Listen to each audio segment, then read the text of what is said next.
পাকিস্তান ও ভারতের মধ্যে 2 দশকের মধ্যে সবচেয়ে ভয়াবহ সংঘর্ষ থামাতে আহ্বান জানিয়েছেন যুক্তরাষ্ট্রের প্রেসিডেন্ট ডোনাল্ড ট্রাম্প।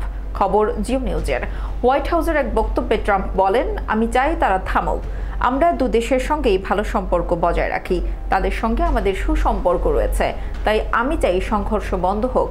আর যদি আমি কোনোভাবে সাহায্য করতে পারি তাহলে আমি অবশ্যই সেখানে থাকব। এদিকে যুক্তরাষ্ট্রের মধ্যস্থতা ও উত্তেজনা প্রশমনের প্রচেষ্টাকে স্বাগত জানিয়েছে পাকিস্তান। দেশটির প্রতিরক্ষা মন্ত্রী খাজা আসিফ জানিয়েছেন, ভারত যদি আর কোনো সামরিক আগ্রাসন না চালায় এবং পেহেলগাম হামলার একটি স্বাধীন তদন্তে সম্মত হয় তাহলে পাকিস্তান উত্তেজনা বাড়াতে কোনো অতিরিক্ত পদক্ষেপ নেবে না। মার্কিন গণমাধ্যমকে দেওয়া এক সাক্ষাৎকারে খাজা আসিফ বলেন, পাকিস্তান চায় শান্তিপূর্ণ পরিবেশ এবং মার্কিন যুক্তরাষ্ট্র যদি এই অঞ্চলে শান্তি প্রতিষ্ঠায় সহায়তা করে তাহলে আমরা তা স্বাগত জানাবো। তিনি আরও জানান, সর্বশেষ উত্তেজনাপূর্ণ পরিস্থিতিতে পাকিস্তান বিমান বাহিনী 5টি ভারতীয় যুদ্ধ বিমান এবং 2টি ড্রোন ভূপাতিত করেছে।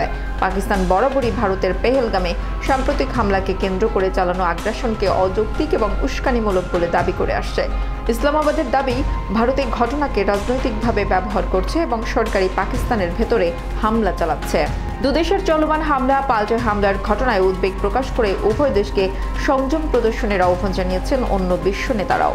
সামাজিক যোগাযোগ মাধ্যম এক্সে এক পোস্টে মার্কিন পররাষ্ট্রমন্ত্রী মার্কো রুবিও বলেছেন, তিনি ভারত ও পাকিস্তানের মধ্যকার পরিস্থিতি নিবিড়ভাবে পর্যবেক্ষণ করছেন।